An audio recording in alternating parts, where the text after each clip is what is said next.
Assalamualaikum warahmatullahi wabarakatuh. Salam sejahtera untuk kita semua. Puji syukur atas nikmat yang telah Allah limpahkan sehingga saya dapat menyampaikan materi pada video ini. Selama 30 menit ke depan, saya akan menjelaskan kepada Bapak dosen pengampu saya yang bernama Adi Mursalin, SEMM CPHCM, dan teman-teman saya mengenai pengembangan strategi dan perencanaan pemasaran dalam Islam. Pada pertemuan keempat ini, sebelum masuk ke materi, perkenalkan nama saya Syakia Firtizira Mahardika, NIM 120161111, kelas 3C Akuntansi Syariah. Yang pertama yaitu pengertian rencana. Rencana adalah hasil atau proses perencanaan berupa daftar ketetapan tentang langkah tindakan pada masa depan menyangkut kegiatan apa saja, siapa pelaksananya, di mana, kapan jadwalnya, dan berapa sumber daya yang akan digunakan, serta berbagai keterangan mengenai tolak ukurnya dalam rangka mencapai hasil. Selanjutnya, ayat yang menjelaskan tentang perencanaan yaitu pada surat Al-Hasyr ayat 18 yang berbunyi A'udzu billahi minasyaitonir rajim. Bismillahirrahmanirrahim. Ya ayyuhallazina amanu taqullaha wal tanzur nafsun ma qaddamat liqad wa taqullaha innallaha khabirum bima ta'malun. Yang artinya, wahai orang-orang yang beriman dan melaksanakan apa yang disyariatkan oleh Allah untuk mereka, bertakwalah kepada Allah dengan menjalankan segala perintahnya dan menjauhi segala larangannya. Dan hendaklah masing-masing jiwa memperhatikan apa yang telah disiapkan dari amal soleh untuk hari kiamat, dan bertakwalah kepada Allah. Sesungguhnya Allah Maha mengetahui apa yang kalian kerjakan. Tidak ada sesuatu pun dari amal kalian yang luput darinya, dan Dia akan membalas kalian atas perbuatan tersebut. Tadi kita sudah membahas tentang rencana, lalu sekarang rencana pemasaran. Rencana pemasaran merupakan suatu bentuk umum dari sebuah keterkaitan proses tata kelola dengan arah dan tujuan untuk mengembangkan strategi bisnis dalam memperoleh pencapaian yang maksimal. Dalam menerapkan suatu strategi pemasaran, tentunya sistem kelolanya diambil secara sistematis. Lalu, bagaimana Islam memandang rencana pemasaran? Di dalam marketing syariah mengutamakan nilai-nilai akhlak dan etika moral di dalam pelaksanaannya. Oleh karena itu, dalam Islam terdapat 9 macam etika atau akhlak yang harus dimiliki oleh seseorang, yaitu yang pertama, memiliki kepribadian spiritual atau bertakwa. Yang kedua, berkepribadian baik dan simpatik atau sidik. Yang ketiga, berlaku adil dalam bisnis. Yang keempat, melayani nasabah dengan rendah hati. Yang kelima, selalu menepati janji dan tidak curang. Yang keenam, jujur dan terpercaya atau amanah. Yang ketujuh, tidak suka berburuk sangka ataupun suuzon. Yang kedelapan, tidak suka menjelek-jelekan atau gibah. Yang sembilan, tidak melakukan suap atau riswah. Baiklah, dalam rangka memaksimalkan pemasaran produk, ada beberapa langkah yang perlu dilakukan dalam proses perencanaan pemasaran atau marketing planning. Di antaranya yaitu, yang pertama, analisa hasil prestasi kegiatan pemasaran. Perusahaan harus bisa memberikan suatu kesimpulan mengenai sebab naik dan turunnya hasil penjualan barang atau jasa yang ditawarkan kepada konsumen. Yang kedua yaitu analisis keunggulan, kelemahan, kesempatan, dan ancaman perusahaan.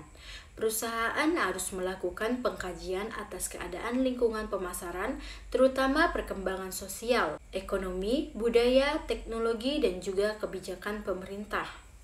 Yang ketiga, penyusunan program pemasaran. Dalam hal ini yang perlu disusun yaitu rincian yang berkaitan dengan waktu, tempat, Oleh siapa program tersebut akan dilaksanakan? Dari program pemasaran ini akan diketahui tahapan kegiatan pemasaran yang akan dilakukan untuk setiap produk pada wilayah pemasarannya. Selanjutnya yang keempat, penentuan tujuan pemasaran. Pada dasarnya, setiap perusahaan harus selalu menetapkan tujuan yang ingin dicapai. Tujuan yang sudah ditetapkan tersebut akan mempengaruhi penetapan strategi pemasaran atau marketing strategi yang akan dijalankan. Baiklah, yang kelima, penerapan strategi pemasaran. Strategi pemasaran ditetapkan berdasarkan sasaran pasar atau target market dan tujuan perusahaan. Strategi pemasaran yang sudah ditetapkan perusahaan mencakup strategi produk, strategi harga, dan strategi promosi, dan strategi distribusi. Yang keenam yaitu penetapan target pemasaran. Untuk memudahkan perusahaan mendistribusikan hasil produksinya, perusahaan perlu menetapkan strategi target pemasaran. Target strategi pemasaran yang sudah ditetapkan perusahaan bisa dinyatakan dalam volume penjualan maupun share pasar dan laba. Selanjutnya yang ketujuh, penyusunan rencana pemasaran. Rencana pemasaran yang disusun perusahaan akan menggambarkan adanya kegiatan di bidang pemasaran. Yang kedelapan, penyusunan anggaran pemasaran. Anggaran pemasaran yang disusun perusahaan harus berdasarkan pada program pemasaran. Dalam penyusunan anggaran pemasaran, selain harus memperhatikan produknya, kita juga harus memperhatikan waktu dan tempat pelaksanaannya. Karena anggaran akan tetap dibutuhkan selalu berbeda-beda, setiap waktu dan tempat pelaksanaan yang berbeda pula. Lalu ada beberapa faktor di dalam perencanaan strategi pemasaran, di antaranya yaitu keberhasilan strategi pemasaran yang diterapkan oleh perusahaan tergantung pada analisa dan pengamatan yang cermat oleh perusahaan terhadap faktor-faktor yang dapat mempengaruhi strategi pemasaran perusahaan. Strategi pemasaran perusahaan terdiri dari pengambilan keputusan tentang biaya pemasaran dari perusahaan, bauran pemasaran, dan alokasi pemasaran dalam hubungannya dengan keadaan lingkungan yang diharapkan dalam kondisi persaingan. Selanjutnya, pemasaran syariah. Pemasaran syariah merupakan sebuah disiplin bisnis strategi yang mengarahkan proses penciptaan, penawaran, dan perubahan value dari satu inisiator kepada stakeholdernya yang dalam keseluruhan prosesnya sesuai dengan akad serta prinsip-prinsip syariah dan muamalah dalam Islam. Secara umum, Kertajaya menyatakan bahwa pemasaran syariah adalah strategi bisnis yang harus memayungi seluruh aktivitas dalam sebuah perusahaan, meliputi seluruh proses menciptakan, menawarkan pertukaran nilai dari seorang produsen atau satu perusahaan atau perorangan yang sesuai dengan ajaran Islam. Pemasaran syariah dijalankan berdasarkan konsep keislaman yang telah diajarkan pada zaman Nabi Muhammad SAW. Nilai inti dari pemasaran syariah adalah integritas dan transparansi, sehingga marketer tidak boleh bohong dan orang membeli karena butuh dan sesuai dengan keinginan dan kebutuhan, bukan karena diskonnya atau iming-iming hadiah belaka. Seperti yang telah dijelaskan pada Quran Surat Yunus ayat 59 yang berbunyi A'udzubillahi minasyaitonirrajim Bismillahirrahmanirrahim Qul ara'aytum ma anzalallahu lakum mir rizqin faja'altum minhu warawa walala Qul Allahu azina lakum amalahi taftarun. Dalam ayat tersebut dijelaskan bahwa muamalah dalam Islam harus menghindari hal yang haram baik dari proses ataupun hasilnya, serta harus mengedepankan kehalalan baik dalam proses ataupun hasilnya. Karena seorang pemasar syariah berkeyakinan bahwa semua hal yang dilakukan akan dipertanggungjawabkan di hadapan Allah Subhanahu wa Ta'ala. Selanjutnya, ada beberapa strategi pemasaran yang dapat meningkatkan penjualan, yaitu pilih lokasi yang strategis. Maka usahakan untuk memilih lokasi yang tepat, strategis agar kesempatan bisnis Anda untuk dapat diakses oleh pelanggan lebih terbuka. Yang kedua yaitu menggunakan internet marketing. Salah satu strategi pemasaran yang sedang gencar dilakukan ialah internet marketing atau digital marketing.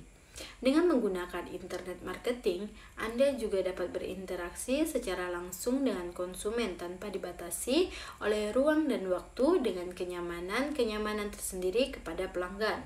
Yang ketiga yaitu lakukanlah promosi. Dalam rangka pengenalan produk bisa juga dilakukan secara aktif atau kontinu oleh sebuah perusahaan dengan turut berpartisipasi dalam event-event di seluruh wilayah Indonesia. Tujuan mengikuti kegiatan ini terbukti dalam meningkatkan kepercayaan dan keyakinan masyarakat terhadap eksistensi perusahaan itu sendiri. Jika bisnis sudah dikatakan berjalan, maka langkah selanjutnya adalah memperluas pangsa pasar. Ada beberapa cara yang bisa dilakukan untuk meningkatkan pangsa pasar, yaitu tambahkan produk serta layanan baru. Selanjutnya, menjual produk dan layanan pada pelanggan yang sudah ada dengan peningkatan jumlah.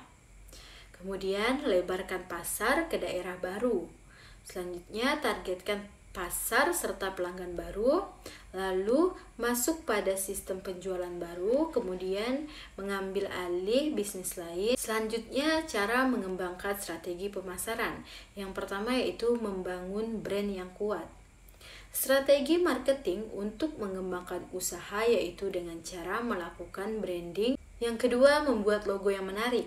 Jika Anda memiliki citra brand yang baik, ada baiknya jika logo brand juga harus bagus dan menarik, karena bagaimanapun juga logo yang dibuat akan sangat menempel dengan identitas bisnis kita. Yang ketiga, lakukan evaluasi bisnis. Melakukan evaluasi terhadap bisnis juga merupakan salah satu strategi marketing yang perlu rutin dilakukan.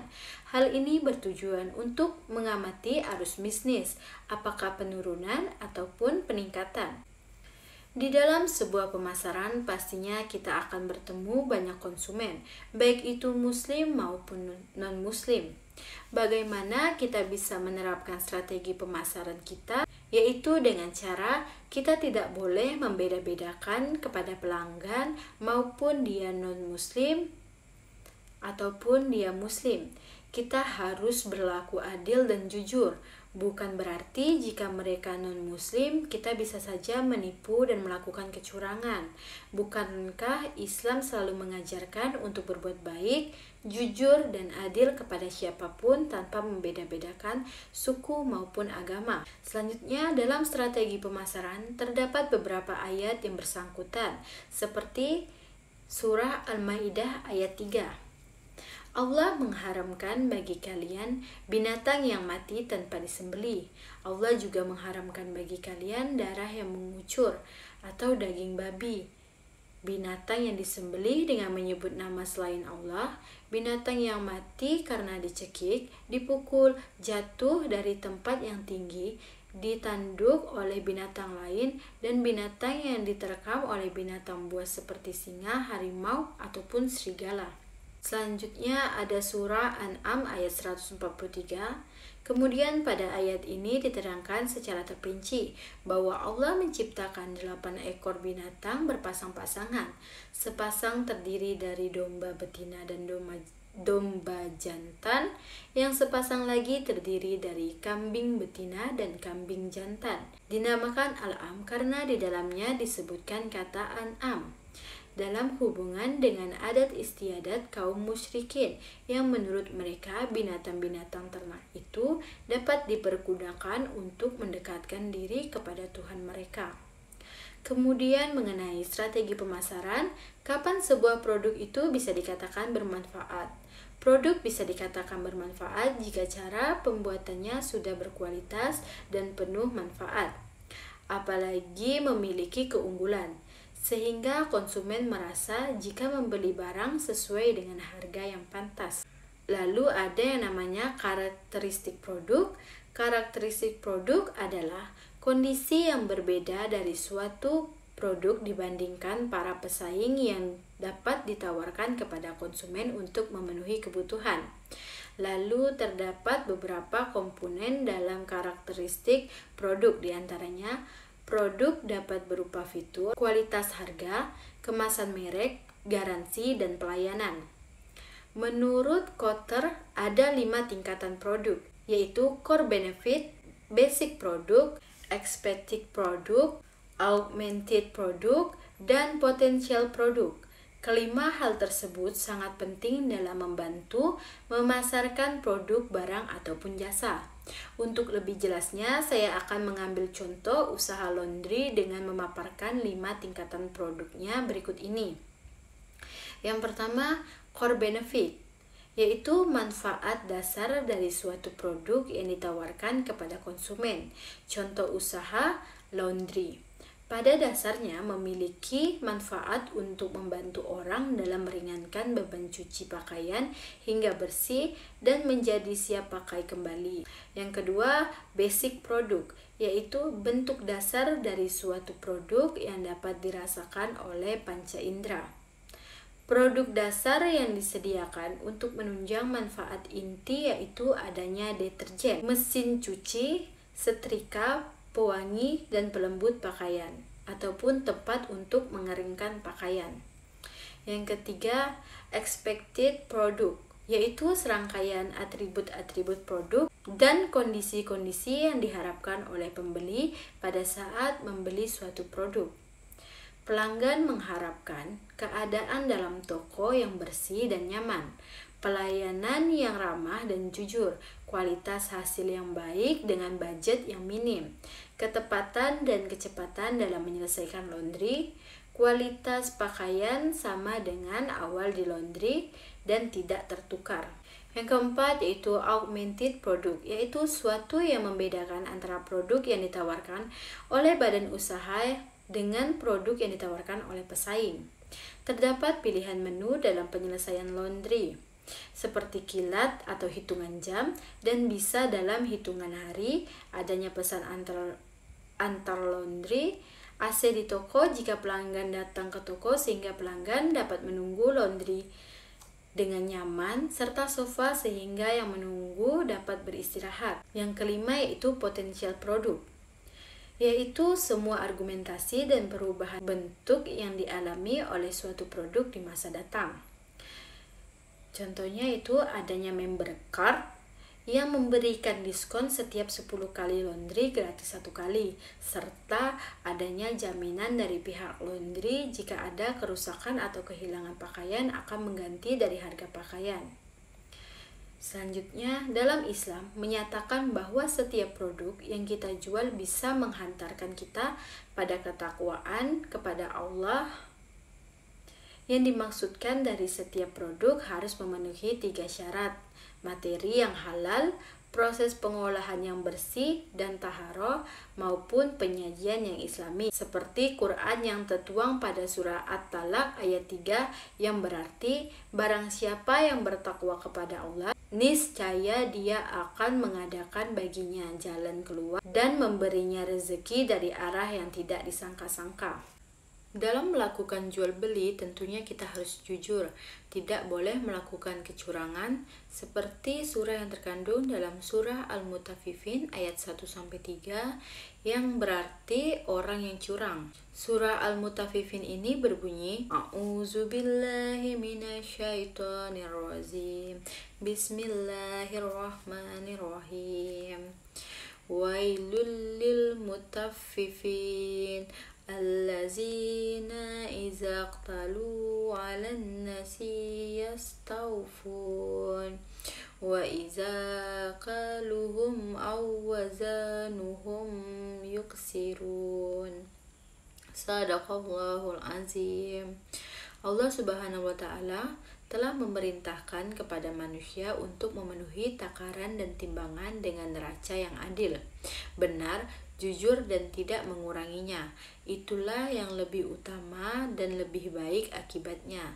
Dia tidak memikulkan beban kepada seseorang melainkan sekadar kemampuannya. Kemudian dalam surah An-Nahl ayat 116 yang berbunyi, A'udzubillahi minasyaitonirrajim. Bismillahirrahmanirrahim. Wala taqulu lima tasifu alsinatukumul kaziba haza halalu wa haza haramul litafaru alallahi kazib. Innallazina yaftaruna ala lahil kaziba la yufihun. Allah melarang untuk menghalalkan dan mengharamkan sesuatu tanpa dalil. Maka janganlah kalian berkata, ini halal dan ini haram, agar kalian membuat kedustaan terhadap Allah. Sungguh orang yang sengaja membuat kedustaan terhadap Allah tidak akan mendapat keberuntungan di dunia dan di akhirat. Di dunia mereka dapat sedikit kenikmatan yang fana, akan tetapi di akhirat mereka akan mendapatkan azab yang pedih. Selanjutnya ada surah Al-Mu'minun ayat 51 yang berbunyi, A'udzubillahi minasyaitonirrajim. Bismillahirrahmanirrahim. Ya ayyuhar rasulu kullu minat tayyibati wa malu saliha inni bima ta'maluna alim. Sadaqallahul azim.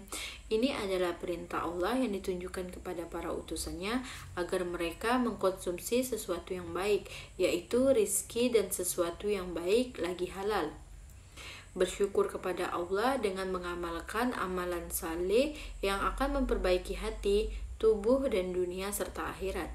Dia memberitahukan kepada mereka bahwa Dia Maha mengetahui apa yang mereka kerjakan. Selanjutnya, Qatar menyatakan bahwa produk dapat diklasifikasikan menjadi beberapa kelompok.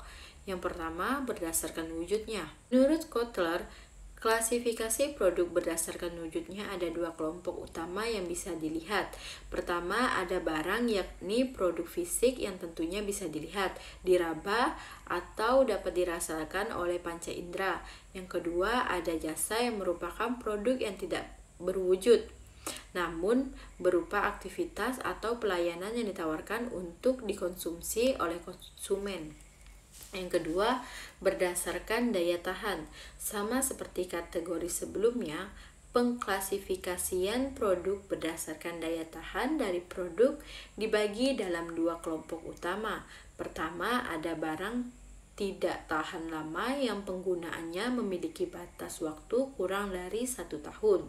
Yang kedua, barang tahan lama yang memiliki wujud yang bisa digunakan untuk jangka panjang, setidaknya lebih dari 1 tahun. Selanjutnya ada istilah bauran produk, lebar bauran produk, kedalaman bauran produk, keluasan bauran produk, dan konsistensi bauran produk. Bauran produk adalah kumpulan semua produk dan barang yang ditawarkan penjual tertentu kepada pembeli. Lebar bauran produk atau suatu bauran produk mengacu pada beberapa banyak lini produk yang berbeda dimiliki perusahaan tersebut. Kedalaman bauran produk adalah mengacu berapa banyak jenis yang ditawarkan masing-masing produk dalam lini tersebut. Keluasan bauran produk adalah jumlah total produk yang ditawarkan perusahaan kepada pelanggannya. Selanjutnya, konsistensi bauran produk adalah mengacu pada beberapa erat hubungan berbagai lini produk dalam penggunaan akhir, ketentuan produksi, saluran distribusi, atau hal-hal lainnya. Selanjutnya, power marketing. Power marketing yang pada intinya pemasaran yang menggunakan power dalam arti kekuasaan yang mempunyai nuansa kekuatan politis. Landasan utama power marketing adalah kemanusiaan pelangganan yang terangkum dalam konsep customer centered marketing. Landasan utama power marketing adalah memberikan servis atau layanan yang terbaik bagi pelanggan yang terangkum dalam konsep customer care atau customer service. Dengan demikian, konsumen merupakan subjek bukan objek dari pemasaran. Power marketing akan bertumpu pada 3 kata kunci yaitu moving, caring, dan innovating. Dalam perwujudannya, moving harus disertai kepedulian kepada pelanggan melalui langkah-langkah inovasi di bidang strategi, manajerial maupun produk atau jasa. Demikian akhir presentasi saya, semoga bermanfaat untuk kita semua dan semoga apa yang disampaikan barusan bisa menambah ilmu dan wawasan bagi kita semua. Akhir kata saya ucapkan Assalamualaikum warahmatullahi wabarakatuh. Sekian, terima kasih.